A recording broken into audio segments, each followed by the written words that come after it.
Hello नमस्ते प्यारे विद्यार्थी और दोस्तों, मैं हूं भरत कुमार और आप सभी का स्वागत है me and my YouTube class के अंतर्गत। आज हम देखने वाले हैं बीए सेकेंड ईयर के लिए पेपर। तो फर्स्ट है, क्योंकि फर्स्ट में भी हम काफ़ी एंड में आ गए हैं और हमें इसके बाद 2 वीडियो और मिलेंगे आपके लिए, उसमें हम इसको पूरा समाप्त कर लेंगे। आज हम देख रहे हैं अमेरिका में राजनीतिक दल। अमेरिका में राजनीतिक दल, जैसा कि आपको पता होगा, इससे पहले मैंने आपको समझाया है ब्रिटेन में राजनीतिक दल कौन से हैं, क्या विकास क्रम और किस तरह की संरचना है। तो ये ध्यान रखिएगा कि आपके एग्जाम में एक प्रश्न डेफिनेटली आने वाला है कि राजनीतिक दल के बारे में बताइए। अब राजनीतिक दल किस बारे में पूछा जा सकता है? ब्रिटेन, अमेरिका, फ्रांस या चाइना? तो इनमें से किसी एक का आ सकता है, तो इसलिए आपको समझना है। तो आज मैं दूसरा समझा रहा हूँ अमेरिका में राजनीतिक दल कौन कौन से हैं, ठीक है। तो जैसे अगर सबसे पहले बता दें, अमेरिका में द्विदलीय राजनीति क्या है?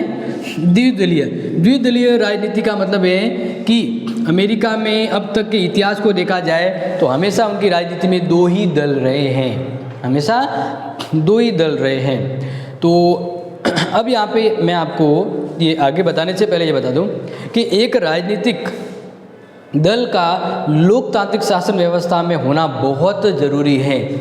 क्योंकि अगर आपने देखा होगा कि जिस प्रकार एक गाड़ी को चलाने के लिए उसमें डीजल पेट्रोल की ज़रूरत होती है, उसी प्रकार एक लोकतंत्र शासन देश को चलाने के लिए राजनीतिक दल की ज़रूरत होती है। यानी राजनीतिक दल एज तेल की तरह काम करता है लोकतंत्र में। तो ये समझ के हैं, इसका मतलब लोकतंत्र के लिए राजनीतिक दल बिल्कुल आवश्यक होता है। तो जब शुरुआत की बात करें तो अमेरिका में शुरुआत में फेडरलिस्ट और एंटी फेडरलिस्ट 2 दल हुआ करते थे। और यहाँ कर ब्रिटेन की बात करूँ या अमेरिका की, तो इनके दल की एक विशेषता है कि ये जो दल है ना, ये संविधानेतर है।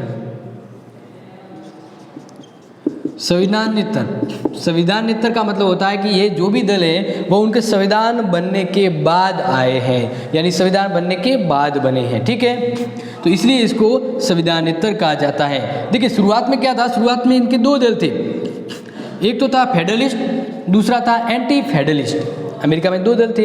फिर क्या हुआ कि जो एंटी फेडरलिस्ट जो दल था वह अपनी आपसी फूट की वजह से वह दल है जो टूट गया कहने का मतलब है कि 1776 के आसपास बात करें, 1776 के आसपास यहाँ के इस पार्टी के जो प्रमुख जेफरसन, उन्होंने क्या कर दिया, त्याग पत्र दे दिया और सारी शक्ति एंटी फेडरलिस्ट से एक डेमोक्रेटिक रिपब्लिकन में आ गई। यानी एंटी फेडरलिस्ट के बाद एक प्रमुख दल बना, वो बना डेमोक्रेटिक रिपब्लिकन। तो समझ में आ गया ये कब हुआ? 1776 में हुआ, क्योंकि जेफरसन ने अपने मंत्रिपरिषद, अपनी जो मेंबरशिप थी वहाँ से त्यागपत्र देने के बाद एंटी फेडरलिस्ट है वो डेमोक्रेटिक रिपब्लिकन में बदल गया। अब इसके बाद भी काफ़ी बदला है, क्योंकि दल बदलते गए हैं। अब यहाँ पे आज के दौर को देखा जाए तो अमेरिका में बिल्कुल 2 ही दल हैं, लेकिन ये दल नहीं है, वो दल वापस बदले हैं। तो मैं वही आपको यहाँ पे बता रहा हूँ कि नेक्स्ट क्या हुआ इनकी घटनाक्रम में। जैसा कि आपको पता होगा अमेरिका में दलगत व्यवस्था है वह द्विदलीय है, तो इसलिए काफ़ी बार रंगमंच पर कोई दल है वो प्रभावशाली होता है तो कोई कमज़ोर हो जाता है। लेकिन एक समय और भी आया जब राजनीति में 2 दल हैं वो इम्पोर्टेंट बन गई। यानी 2 दल कहने का मतलब है कि हेनरी क्ले और डैनियल के नेतृत्व एक नया दल बना और उस दल का नाम था अनुदार दल। एक नया दल आया जिसको कहते हैं अनुदार दल, और इसका इंग्लिश में इस पार्टी का नाम था विंग्स। क्या नाम था? Wings party.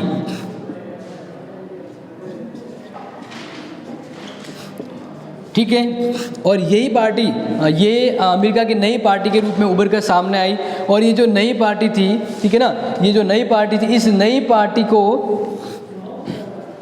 अमेरिकी इस पॉलिटिकल जो व्यूज़ में देखा जाए तो ये पार्टी धीरे धीरे अपने अस्तित्व में मजबूत हो रही थी, क्योंकि इस पार्टी को लाने में किसने योगदान दिया? Henry clay. और इस पार्टी का दूसरा नाम, यानी इसी पार्टी का एक दूसरा नाम था, यानी आप इसको एक और पार्टी के नाम से भी याद रख सकते हैं। इसका नाम दूसरा भी रखा गया, दूसरा नाम था इसका राष्ट्रीय गणतंत्रवादी दल। राष्ट्रीय गणतंत्रतावादी दल। तो ये इसी पार्टी का नाम था। ठीक है, अब आपको मैं थोड़ा सा यहाँ पे बता दूँ कि ये जो पार्टी है ये इस समय डेमोक्रेटिक नेता जैक्सन और नेशनल रिपब्लिकन का नेता जॉन क्विंसी की पार्टी थी। और 1828 में डेमोक्रेटिक नेता जैक्सन राष्ट्रपति निर्वाचित हुए। उस समय 1841 तक दल सत्तारूढ़ रहा और 1850 के आसपास व्हिग दल ने तेजी से गिरावट हुई और 1856 में ये दल बिखर के समाप्त हो गया। तो ये दल जो आया था, दल अस्तित्व में तो आया मान लीजिए अपने 1841 के आसपास अस्तित्व में आया था। ठीक है, लेकिन ये दल भी समाप्त हो गया 1856 में। अब ये जो दल है वह किससे बना था?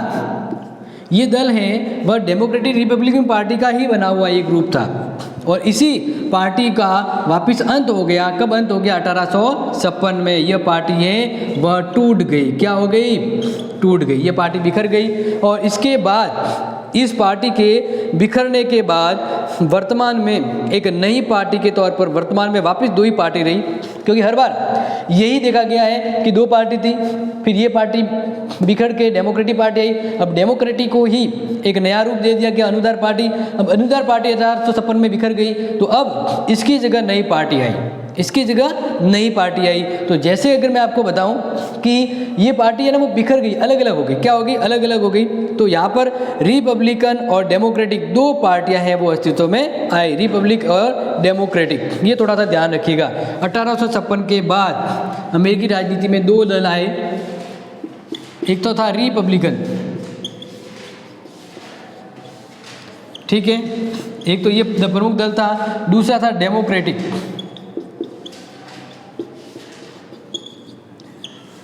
तो ये दो दल अस्तित्व में आए और ये दो दल ही, यानी कहते हैं ना कि ये पार्टी जो थी बिखर गई, तो बिखरने के बाद ये पार्टी अपने अस्तित्व में आई और ये दल, ये जो फेडरलिस्ट था वो धीरे धीरे कमजोर होता चला गया था। तो वर्तमान में ये अमेरिकी राजनीति में दो ही दल हैं, एक तो है रिपब्लिकन, एक है डेमोक्रेटिक। रिपब्लिकन और डेमोक्रेटिक, ये जो दो दल हैं, इन्हीं दो दलों ने अमेरिकी राजनीति में अपना प्रभाव जमा। तो डेमोक्रेटिक, रिपब्लिकन और डेमोक्रेटिक्स क्रेटक्स है, थोड़ा सा इसमें नाम चेंज कर दीजिएगा, क्रेटस, ठीक है ना। ये दो पार्टी है। अब बात करते हैं अमेरिकी राजनीति में, जो अब बात करें, ये दो दलीय राजनीति है। इन दो दलीय राजनीति में जो रिपब्लिकन पार्टी है उसका प्रभाव थोड़ा ज़्यादा है, क्योंकि 1960 से 68 के दौर में देखें तो डेमोक्रेटिक पार्टी का राज था। 1960 के 68 का दौर देखा जाए तो इसमें किस पार्टी का राज था? डेमोक्रेट्स का। लेकिन ये तो देखा ही गया है कि लोकतंत्र में दो पार्टी होती है, तो कभी एक पार्टी की सरकार होती है, कभी इस पार्टी की सरकार होती है। तो इस तरह से दोनों पार्टियों की अपनी अपनी सरकार बदलती रही और वापस 2000 का जो समय था तो सन 1992 से 2000 के मध्य डेमोक्रेटिक पार्टी का ही राज रहा। लेकिन 2000 के बाद देखा जाए 2004 के आसपास, तो अब वर्तमान की अगर बात करें तो अमेरिकी राष्ट्रपति जो है वो वर्तमान में 2004 की अगर डेट को देखा जाए तो रिपब्लिकन पार्टी से, किससे हैं? रिपब्लिकन पार्टी से।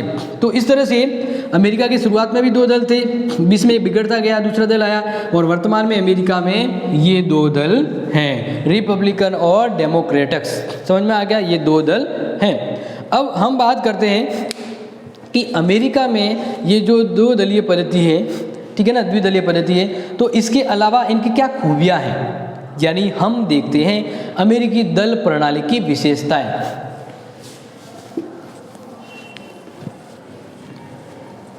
अमेरिका के आपके एग्जाम में या तो आएगा कि अमेरिकी राजनीतिक दल की विशेषता और दलीय राजनीति के बारे में बताइए। तो अभी जो तो समझाए वो दलीय राजनीति है। अब आपको ये बताना है या ये लिखना होगा कि अमेरिका में ये जो दल हैं इनकी राजनीति की क्या विशेषता है। तो बात करते हैं अमेरिकी दल प्रणाली की विशेषताएं।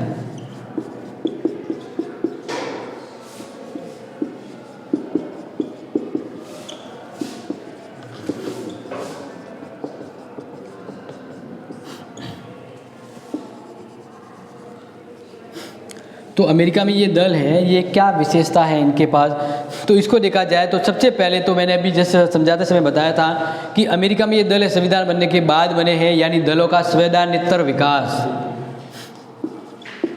दलों का संविधानेतर विकास दल है वह संविधान के बाद, और विकास भी इनका संविधान बनने के बाद हुआ है। तो अमेरिका में जो भी ये राजनीतिक दल है वह संविधानेतर यानी संविधान के बाद धीरे धीरे विकसित और अस्तित्व में आए हैं। ये थोड़ा सा आप ध्यान रखिएगा। जिस तरह से ब्रिटेन में भी संविधानेतर दलों का विकास हुआ, इसी तरह यहाँ पर भी यही है। अब बात करते हैं दूसरी विशेषता क्या है अमेरिका के राजनीतिक दलों की। दूसरी विशेषता जो अभी मैंने बताई थी, अमेरिका में हमेशा द्विदलीय राजनीति रही है।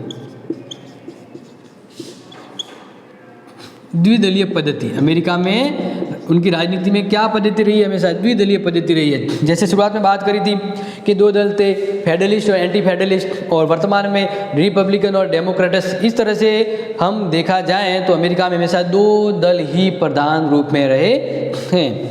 बात करते हैं तीसरा, इसके संविधान की अगर विशेषता की बात, मतलब इनके दल की विशेषता की बात करें तो तीसरा है विचारधारा संबंधी आधारभूत अंतरों का अभाव।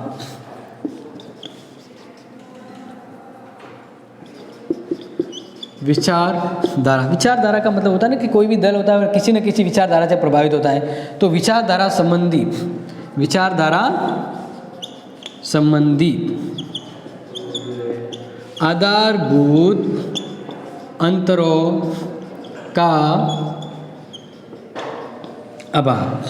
देखिए ये आपको मैं ऐसे समझाता हूँ। जैसे अमेरिका में दो दल हैं, एक तो दल है अनुदार दल, ठीक है ना, और एक दल है मजदूर पार्टी।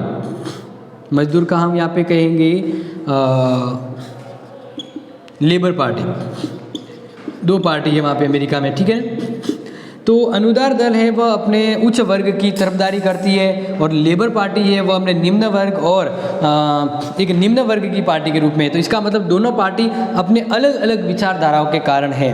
लेकिन अमेरिका में जैसे आज हमें अपने बात करें, भारत में भी जैसे बीजेपी और कांग्रेस, तो दोनों के अलग अलग विचारधाराएं हैं। इसी तरह से जो व्यक्ति बीजेपी की विचारधारा को मानता है तो बीजेपी के साथ जुड़ता है, अन्यथा वो कांग्रेस के साथ जुड़ता है या किसी और दल के साथ। तो वैसे ही कहीं पर भी किसी भी देश में देखा जाए तो राजनीतिक दल है ना, वो राजनीतिक दल में दो विचारधाराएं होती है। क्या होती है? मतलब अलग अलग विचारधाराओं से वो दल बनते हैं। तो वैसे ही ब्रिटेन में भी यही है, जैसे दल उनकी विचारधारा अलग होती है। लेकिन अमेरिका में क्या है, अमेरिका में जो ये राजनीतिक दल है ना, उनमें दोनों दल में विचारधाराओं का अंतर नहीं है। दोनों दल है वह एक ही जैसी विचारधारा के साथ चुनाव में आते हैं और भाग लेते हैं। ऐसा नहीं कि एक दल है अमीरों की बात करता है, दूसरा गरीबों की, नहीं। दोनों दल में लगभग वो एक सी बात है कॉमन है, दोनों एक ही विचार और एक ही व्यवस्थाओं को अपनाते हैं। कभी कभी दोनों दल हैं वह अपनी विचारधाराओं में मध्यम मार्ग का अनुसरण करते हैं, तो इनकी विचारधाराओं में अंतर नहीं है। दोनों दल लगभग एक ही जैसी विचारधारा को अपनाते हैं। तो ये इनके दलों की विशेषता हो गई। नेक्स्ट बात करें तो दलों का शिथिल संगठन।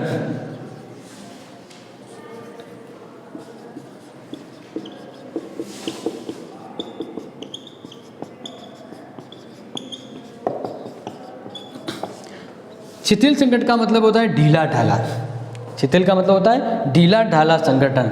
इनके तो दल है ना, वो पूरी तरह से एक स्टिक या किसी अनुशासन को फॉलो करते हैं, वैसा नहीं कह सकते, क्योंकि इनकी दल की मेंबर, इनके दल का सदस्य बनने के लिए कोई विशेष प्रक्रिया नहीं होती है।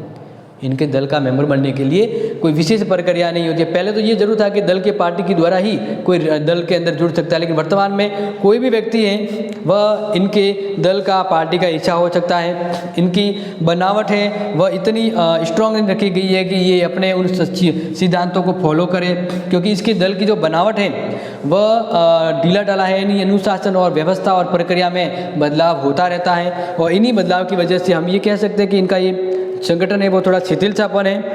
और यहाँ पर भी कई बार देखा गया है, लॉस्की ने भी कहा है कि केवल निर्वाचन के समय ये राष्ट्रीय दल है, अन्यथा ये स्थानीय संस्थाओं के तरह काम करती है। तो ये अपने मतदाताओं या उसके अनुशासन में बंध कर कार्य करते हैं, ये ज़रूरी नहीं है, क्योंकि अपनी इच्छा और अपने मर्यादाओं को ताक पर नहीं रखते हो, इसलिए इनका व्यवस्था, इनका संगठन भी थोड़ा ढीलापन पाया जाता है। इसके अलावा पांचवा पॉइंट है दबाव गुटों का प्रभाव।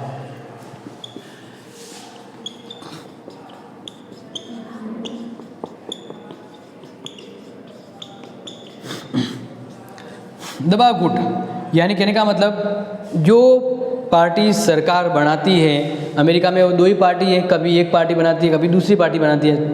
अब वहाँ पर क्या है, अमेरिका की राजनीति में दलों के अलावा वहाँ पर प्रेशर ग्रुप काफ़ी हैं। प्रेशर ग्रुप यानी दबाव समूह। दबाव समूह का एक एग्जाम्पल जैसे मैंने आपको बताया भी था कि कुछ समय पहले पंजाब और इसके हरियाणा के आसपास किसान संगठन काफ़ी एक्टिव था। उन्होंने सरकार के ऊपर प्रेशर डाला कि हमारे लिए ये कानून वापस लीजिए। तो सरकार में कौन है, पार्टी है, जैसे बीजेपी थी। तो बाहर के दबाव समूह हैं वो सरकार के दलों पर, राजनीतिक दलों पर दबाव डाल के अपना काम निकलवा लेते हैं। तो ये व्यवस्था ब्रिटेन में देखी, अमेरिका में देखी जाती है। ब्रिटेन में तो है ही नहीं। अमेरिका में दबाव समूह की काफ़ी भूमिका है। दबाव समूह है अपने हित साधने के लिए वहाँ के राजनीतिक दलों पर दबाव डालते हैं। तो इस तरह से इनकी राजनीति में दबाव समूह का काफ़ी रोल है और ये इनकी एक विशेषता भी। छठा पॉइंट देखें तो अमेरिका में लूट प्रणाली है। अमेरिका में ये राजनीतिक दल है वह लूट प्रणाली का एक हिस्से की तरह है, एक पार्ट है, पार्ट ऑफ रॉबरी की तरह हम मान सकते हैं। क्योंकि अगर देखा जाए तो अमेरिका में जैसे अलग अलग राष्ट्रपति के चुनाव वगैरह होते हैं, तो राष्ट्रपति के चुनाव में विजयी दल को अधिकार प्राप्त है कि वह पहले के कार्य करे, नागरिक सेवा के अधिकारों को प्रयुक्त करे या अपने समर्थकों की नियुक्ति दिए।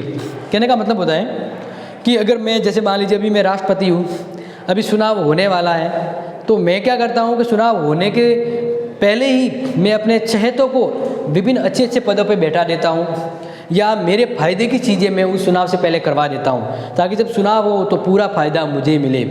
तो इस तरह से अमेरिका में जो राजनीतिक दल है वह अपने चुनावी फायदों के लिए विभिन्न तरह के कार्य करते हैं और इन चुनाव को लेकर हो तो अपना पूरा राजनीतिक फायदा उठाते हैं। ये लोक हित को ज़्यादा महत्व, राष्ट्र हित को महत्व नहीं देते, अपने दलीय हित को महत्व देते हैं। और इन्हीं वजह से अमेरिका के राजनीतिक दल को लूट प्रणाली भी कहा जाता है। क्या कहा जाता है? लूट प्रणाली। तो ये 5 विशेषता समझ में आ गई होगी।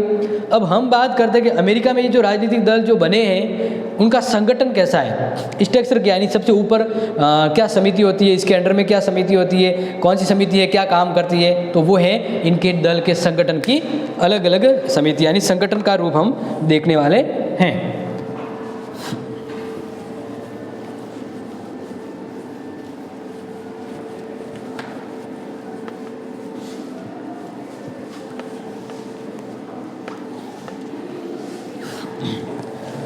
तो जैसे कि अभी मैंने आपको बताया अमेरिका में दलीय संगठन है, उसकी अलग अलग समितियां होती हैं। जैसे मैं सबसे पहले बताऊं, सबसे ऊपर होता है राष्ट्रीय अध्यक्ष और कार्यकारिणी समिति। दलीय संगठन यानी ये दल कैसे काम करता है, इन दल का संगठन का काम क्या है। तो सबसे ऊपर टॉप पर होता है राष्ट्रीय समिति होती है। क्या होती है? राष्ट्रीय समिति। यह दोनों दल की बात कर रहा हूँ कि दोनों दल में ये जो बने हुए दल है ना, दोनों दल हैं वह अपने काम को कैसे करते हैं, वह अपने काम को अपनी अपनी समितियों के माध्यम से करते हैं। तो इन दलों के द्वारा जो समिति बनाई जाती है उसको मैं समझा रहा हूँ कि सबसे ऊपर होती है राष्ट्रीय समिति। क्या होती है? राष्ट्रीय समिति। राष्ट्रीय समिति क्या करती है? जब राष्ट्रपति के चुनाव हो या बड़े लेवल के अधिकारी को चुनाव हो तो उस समय वो ज़्यादा एक्टिव रहती है। ठीक है। इसके अलावा एक विशेषता अगर मैं आपको बताऊं तो अमेरिका के जो भी ये राजनीतिक दल है ना वह चुनाव होते हैं तभी एक्टिव होते हैं। इसका मतलब ये हुआ ये ज़्यादा एक्टिवनेस नहीं है। तो एक सबसे ऊपर वाला हो गया ये, हम ऐसे बात करें ये टॉप पे ये दलीय संगठन का जो संगठन है पहला रूप है क्या है? राष्ट्रीय समिति। राष्ट्रीय समिति के अंडर में काम करती है, जहाँ पे मैं बता रहा हूँ राज्य केंद्रीय समिति, राज्य की केंद्रीय समिति, राज्य केंद्रीय समिति, ये इसके अंडर में काम करने वाली समिति है। यानी ये इसके अंडर में काम करती है कि हर राज्य में अगर राज्य में चुनाव हो रहा है तो उस दौरान उनकी पार्टी की जो राज्य समिति है वो उस पर एक्टिव होकर काम करती है। और इसको अगर देखा जाए तो जैसे मैं आपको बताऊं ये केंद्रीय समिति राज्य में क्या करती है, तो राज्य में अगर बात करी जाए तो राज्य के जैसे प्रतिनिधि सभा संबंधी आंदोलन समिति के रूप में कार्य करती है। प्रतिनिधि सभा संबंधी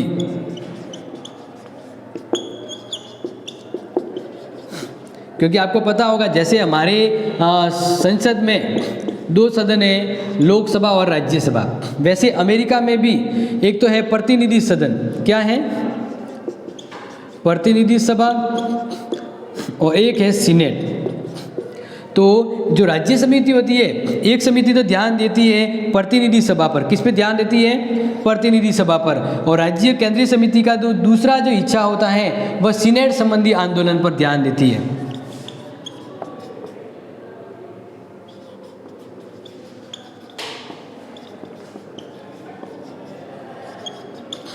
ठीक है, तो ये राज्य के रूप में काम करती है।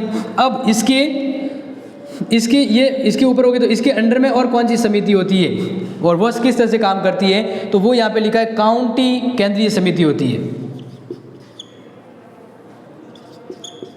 काउंटी केंद्रीय समिति। अब जैसे कहते हैं ना कि केंद्र सरकार, राज्य सरकार, फिर जिलों की सरकार, तो वहाँ पे जिलों को क्या कहा जाता है, काउंटी।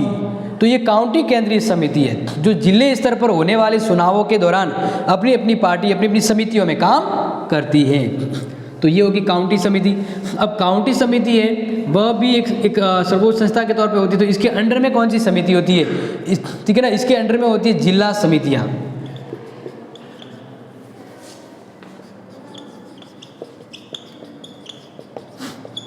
तो इसका मतलब ये हो गया कि काउंटी जिलों का एक समूह है। इसका मतलब यहाँ पर मैंने जैसे भी बताया ना संभाग, तो संभाग क्या होता है पता होगा कि 7-8 जिले मिलकर एक संभाग बनता है। इस तरह से तो काउंटी का मतलब यहाँ पे भी मैंने कहा जो उसको करेक्शन करके करना, काउंटी का मतलब एक संभाग की तरह होता है। तो संभाग स्तर पर समिति होती है, फिर संभाग स्तर के बाद होती है जिला स्तर पर जो इनकी समिति होती है। जैसे मैं बात करूँ, एक पार्टी इनकी है रिपब्लिकन। तो रिपब्लिकन है वो क्या करती है, अपनी अलग अलग समितियों के माध्यम से एक्टिव रहते हुए कार्य करती है। तो जिला समिति के ऊपर होती है काउंटी समिति के ऊपर राज्य समिति और फिर राष्ट्रीय समिति होती है। और इस तरह से अगर देखा जाए तो काउंटी जो समिति है वो नगर समिति और कस्बा समिति में विभक्त होती है। काउंटी समिति होती है वो नगर समिति, और कस्बा यानी ग्राम, कस्बा या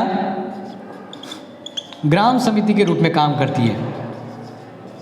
ठीक है, तो ये संगठन है कि अमेरिका में ये जो राजनीतिक दल है वो किस तरह के संगठन में रहकर काम करते हैं। तो क्या ये वाला चीज़ आपको समझ में आ गई होगी। तो ये इनके राजनीतिक दलों के बारे में मैंने आपको बताया। अब बात करते हैं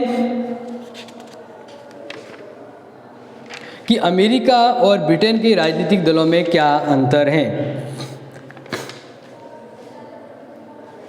तो ये आपके शायद कंपैरिजन के लिए मैं समझा रहा हूँ कि एग्ज़ाम में आ सकता है, तो इसलिए मैं समझा रहा हूँ कि अमेरिका और ब्रिटेन के राजनीतिक दलों में क्या अंतर है।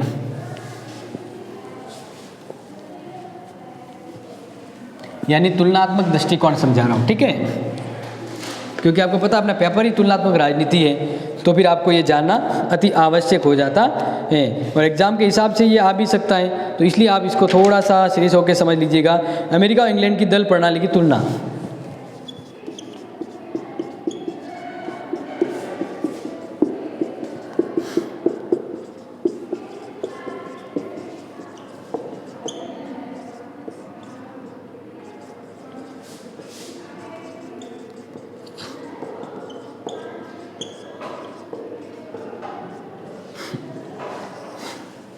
तो अब पॉइंट से हम क्लियर कर रहे हैं, और जैसे कि आपने ब्रिटेन को समझ लिया और अमेरिका को समझा दिया, तो इस तरह से आप दलीय व्यवस्था के मध्य अंतर कर पाएंगे।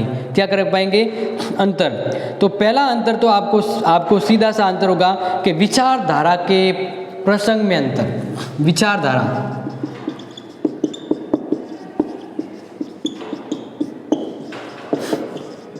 अब ये कैसे, तो मैंने क्या कहा था कि अमेरिका के जो ये दो दल है ना वह एक समान विचारधारा पर चलते हैं, उनके मध्य विचारधाराओं में अंतर नहीं होता है। जैसे अमेरिका में मान लीजिए एक दल है रिपब्लिकन, दूसरा जो दल है वह अपने डेमोक्रेटिक है। दोनों दल मान लीजिए अमीरों का पक्ष भी लेती है और गरीबों का भी लेती है। लेकिन ब्रिटेन में अलग है, ब्रिटेन में अनुदार दल और मजदूर दल है। तो अनुदार दल है वो उच्च वर्ग का ख्याल रखती है, उनके वर्ग की पार्टी है, जबकि मजदूर दल है वो लेबर पार्टी, किसान, ग्रामीण सेवक वगैरह उनके हित की पार्टी के रूप में काम करती है। तो दोनों का दृष्टिकोण अलग है, विचारधारा अलग है, लेकिन अमेरिका में नहीं है। अमेरिका में दोनों के दलों की विचारधारा सेम है, यानी दोनों अमीर और उनके गरीब दोनों के हितों के लिए काम करते हैं। इनमें फ़र्क नहीं है, उनकी विचारधारा में फ़र्क नहीं है। तो पहला अंतर तो इनकी विचारधारा के अंतर्गत हुआ।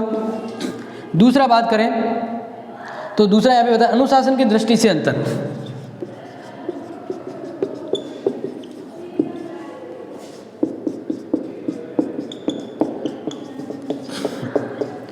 अमेरिका की जो भी राजनीतिक दल है उसकी अगर बात करें तो अमेरिका के जो अनुशासन की दृष्टि से देखा जाए तो ब्रिटेन राजनीतिक दल अपने कठोर अनुशासन के कारण जाने जाते हैं।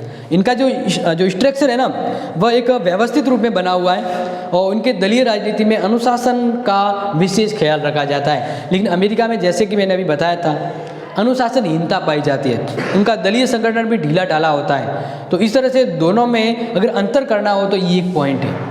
अनुशासन की दृष्टि से देखा जाए तो ब्रिटेन के दल है वो अनुशासन प्रिय दल है, एक स्ट्रिक्टली दलीय राजनीति को नियमों को फॉलो करते हैं। इसके अलावा सक्रियता की दृष्टि से तीसरा अंतर,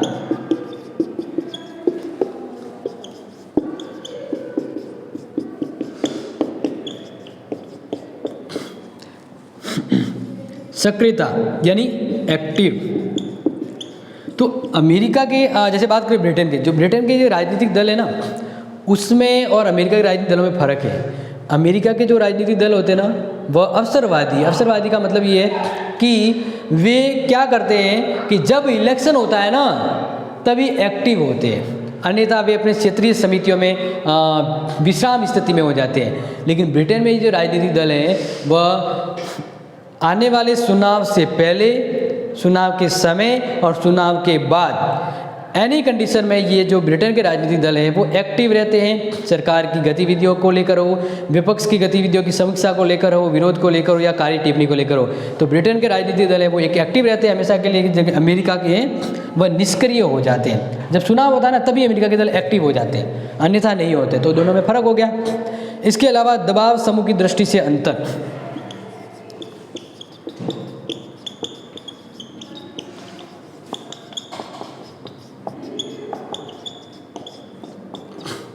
मैंने क्या बताया था कि अमेरिका में क्या है कि वो प्रेशर ग्रुप है जो उनके राजनीतिक दलों पर दबाव डाल के सरकार में अपना मंशा काम करवा देते हैं। दबाव समूह, जो दबाव समूह हैं वो उससे प्रभावित है वहाँ के राजनीतिक दल और राजनीति। लेकिन ब्रिटेन में राजनीतिक दलों के ऊपर दबाव समूह का उतना प्रभाव नहीं है जितना अमेरिका में, या बहुत कम स्तर पर ब्रिटेन में दबाव समूह की रणनीति देखी जाती है, इतना नरादर कह सकते हैं। तो इस तरह से दबाव समूह की दृष्टि से दोनों में अंतर है। अमेरिका में दबाव समूह का काफ़ी बोलबाला है और ब्रिटेन में ना के बराबर है। और लास्ट में है लूट की प्रणाली का अंतर।